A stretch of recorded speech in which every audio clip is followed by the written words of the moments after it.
ଦଶମ ଭାବରେ ଯଦି ମେଷ ରାଶି ଥାଏ, ଆର ଦଶମ ଭାବରେ ମେଷ ରାଶି କାହାର ଆସିବ ନା ଦଶମ ଭାବରେ ମେଷ ରାଶି ଆସିବ କର୍କଟ ଲଗ୍ନ କୁଣ୍ଡଳୀର। ଯଦି ଦଶମ ଭାବରେ ମେଷ ରାଶି ଥାଏ ତାହେଲେ ତାକୁ କିଭଳି ଭାବରେ କାମ କରିବାର ଅଛି।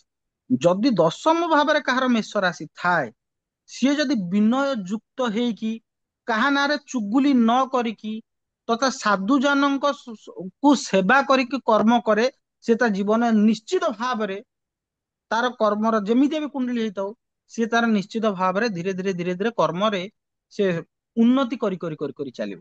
ଅଥବା ୟାର ବିପରୀତରେ ଯଦି ସେ ବିନୟହୀନ ହେଇକି ଚୁଗୁଲି କରିକି ସାଧୁଜନଙ୍କ ସହିତ ନିନ୍ଦନୀୟ କର୍ମ କରେ, ତାହେଲେ ତା ପାଇଁ ବହୁତ ଅସୁବିଧା ସୃଷ୍ଟି ହବ।